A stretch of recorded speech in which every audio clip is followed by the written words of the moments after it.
Bangla social club কর্তৃক আয়োজিত ওমানের ন্যাশনাল ডে পালন উপলক্ষে আজকে যে এই আয়োজনটা দুপুরে শুরু হয়েছে। আয়োজনে ওমানের বাংলাদেশ কমিউনিটির অনেক গণ্যমান্য ব্যক্তি এখানে উপস্থিত আছেন।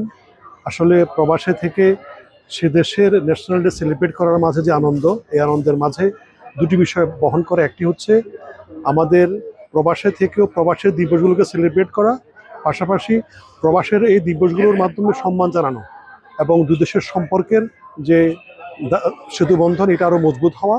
বাংলাদেশ দূতাবাসের পক্ষ থেকে আজকে আমি বাংলাদেশ সোশ্যাল ক্লাব ওমান কর্তৃক আয়োজিত ওমানের জাতীয় দিবস উপলক্ষে আয়োজিত আজকের এই প্রোগ্রামে উপস্থিতি পেরে আমি অত্যন্ত গর্বিত এবং আনন্দিত।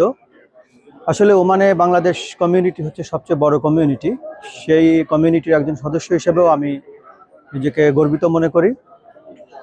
বাংলাদেশের সাথে ওমানের যে উত্তরোত্তর সমৃদ্ধির সম্পর্ক রয়েছে, তার মূল রাষ্ট্রদূত হচ্ছে বাংলাদেশের কমিউনিটির সদস্যবৃন্দ। ওমানে বাংলাদেশ কমিউনিটির 8 লাখ সদস্য উপস্থিত আছে। আজকের দিনে 8 লাখ মানুষের এই কমিউনিটি এরকম একটা উৎসব, আনন্দঘন মুহূর্তে উৎসব আয়োজন করে ওমানের যে ভ্রাতৃত্বপূর্ণ সম্পর্ক, বন্ধুত্বপূর্ণ সম্পর্ক, সেটাকে আরো সামনের দিকে এগিয়ে নিয়ে যাবে বলে আমি আশা করি। আমাদের দুই দেশের সম্পর্ক অনেক সুন্দর রাখা, অটুট রাখা, যাতে এই দেশের লোকজন আমাদের উপর সন্তুষ্ট থাকে, খুশি থাকেন এবং আমাদের উপর খুশি থাকে আমাদের লোকজনকে এইভাবে কর্মসংস্থান ব্যবস্থা করেন। আমরাও চাচ্ছি প্রত্যেক বছর বাংলাদেশ সোশ্যাল ক্লাব এই আজকে বিগত 20 বছর থেকে প্রত্যেক বছর আমরা উদযাপন করে থাকি। বাংলাদেশ সোশ্যাল ক্লাব কর্তৃক আয়োজিত সালতানাতে ওমানের 55তম স্বাধীনতা দিবস উদযাপন করছি। আমরা প্রত্যেক বছরে ওমানের স্বাধীনতা দিবস উদযাপন করে থাকি। আমরা যেমন আমাদের সোশ্যাল ক্লাবের পক্ষ থেকে আমাদের বাংলাদেশের জাতীয় দিবসগুলো আমরা উদযাপন করে থাকি, আমাদের ধর্মীয় অনুষ্ঠানগুলো উদযাপন করি। তদ্রুপ আমরা প্রত্যেক বছরে ওমানের জাতীয় দিবস, ওমান ন্যাশনাল ডে উদযাপন করি। সাথে সাথে আমরা বাংলাদেশ সোশ্যাল ক্লাব বাংলাদেশের কৃষ্টি কালচার, বাংলাদেশের ঐতিহ্য, সাংস্কৃতিক, সাহিত্য এগুলার চর্চা আমরা এখানে করে যাচ্ছি এবং এই দেশের সাথে আমাদের সংস্কৃতিকে পরিচয় করানোর একটা উদ্যোগ আমাদের সব সময় আছে।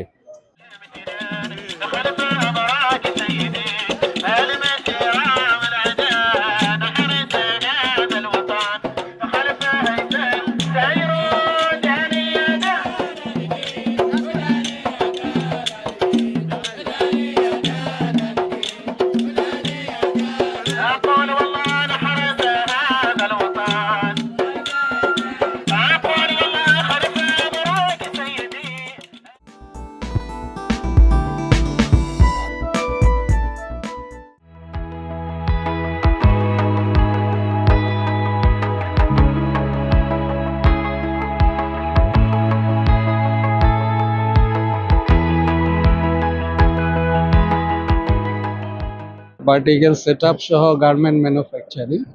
আমরা এতদিন গত 30-35 বছর ইউরোপ, ইউএসএ মার্কেটে এক্সপোর্ট করছি। এখন আমরা আমাদের মিডল ইস্ট মার্কেটকে আমরা এক্সপ্লোর করতে চাচ্ছি, যাতে আমরা এখানের সাথে আমরা কানেক্টেড হইতে পারি। এই জন্য এই ফেয়ারে আসা লাগতেছে। আমরা বাংলাদেশে মেলাতে আসছি, এখানে একটা অনেক আনন্দ দিন হচ্ছে। বাণিজ্য মন্ত্রণালয়, রপ্তানি উন্নয়ন ব্যুরো এবং বাংলাদেশ কনসুলেট জেদ্দার তত্ত্বাবধানে এই বছর যে world trade expo Saudi Arabia 2025 আয়োজিত হচ্ছে, এখানে বাংলাদেশ থেকে 11টি প্রতিষ্ঠান অংশগ্রহণ করেছে। আমরা জানি যে সৌদি আরবে বিভিন্ন প্রোডাক্ট আমদানি করা হয়, তো সেজন্য বাংলাদেশের একটা বড় রপ্তানি বাজার সৌদি আরব।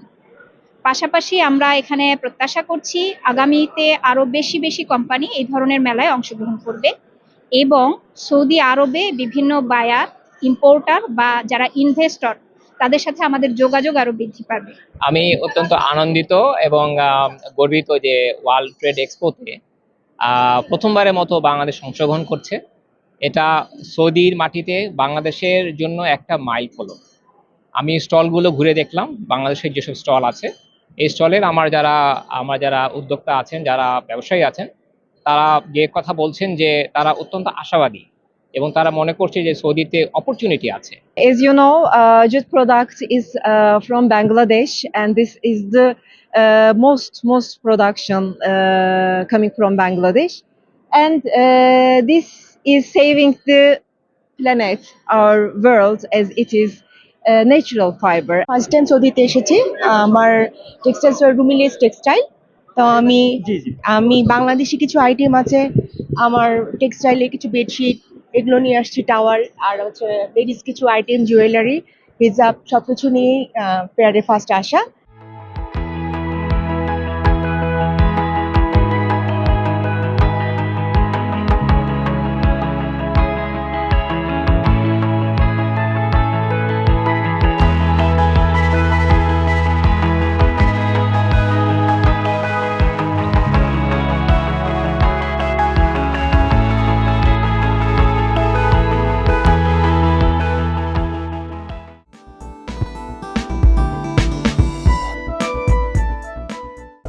হুজুরে তো তোমার আদব করে প্রচুর কয়, তুমি কি বুঝো না?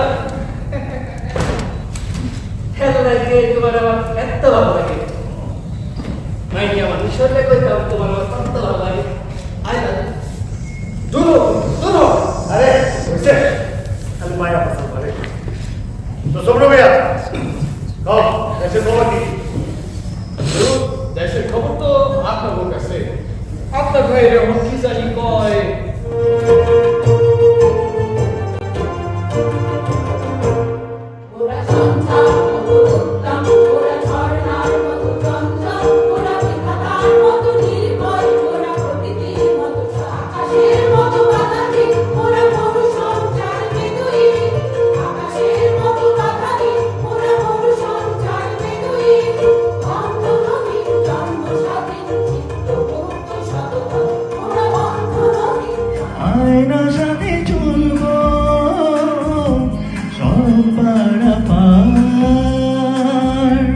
এতদিন ধরে এত অপেক্ষা,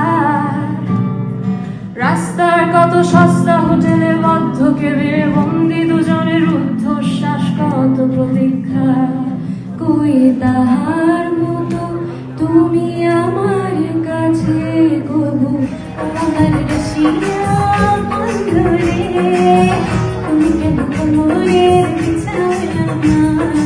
আমি Arifur Rahman, Bangladeshi community association of সাসকাচুয়ানের নবনির্বাচিত সভাপতি। আমি আপনাদের সবাই শুভকামনা আশা করি এবং আমরা চাই সাসকাচুয়ানে আমরা যারা বাংলাদেশিরা আছি ভাই বোন সবাই মিলে আমাদের কালচার, আমাদের বাংলাদেশকে তুলে ধরি সাসকাচুয়ানের সবার কাছে। এই জন্য আমাদের কমিউনিটি অ্যাসোসিয়েশন আপনাদের সবার মন্তব্য বলেন, উপদেশ বলেন, এটার জন্য আমরা ওয়েট করব। আপনারা ভালো ভালো উপদেশ দিবেন আমাদের, যাতে আমরা ভালো ভালো কাজ আপনাদেরকেই আবার উপহার দিতে করতে পারি।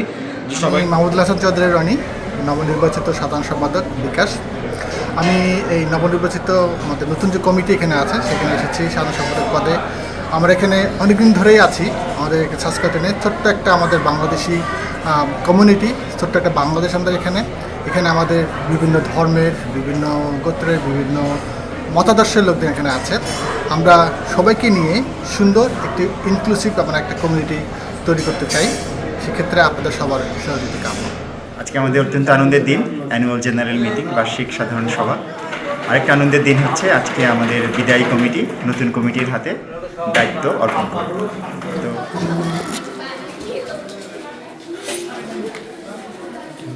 মানুষের মৃত্যুই আজ ধ্রুব, আমার নাভিতে রক্ত। আমি জানতাম, আমি ঠিকই জানতাম, আমি মানুষের এই রোষ থামাতে পারবো না, উন্মত্ততা থামাতে পারবো না, দুর্ভিক্ষ, রাষ্ট্র বিপ্লব আমি থামাতে পারবো না।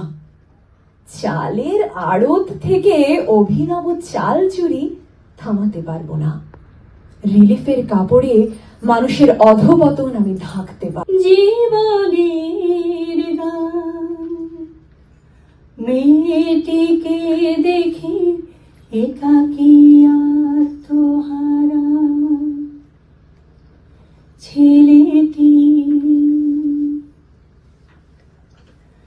ছেলেটির চোখে দুর্ভিক্ষের দাহ। উনি যখন উনি ক্লাস 8-এ পড়েন, তখন উনি একবার আমাদের বাড়িতে, আমার নানা বাড়িতে বেড়াতে আসেন। গ্রামে তো চাল থাকে না, আত্মীয় স্বজনের বাড়িতে বেড়াতে যায়। তা আমরা তো তাকে দেখে খুব মুগ্ধ, ভালো ছাত্র, দেখতেও সুন্দর, আরো বিভিন্ন রকমের গুণীর কথা শুনি। উনি আঁকতে পারেন, ছড়া লিখতে পারেন শুনি। তা আমরা তো এগুলো পারি না, আমরা যত দেখি ততই অবাক হই।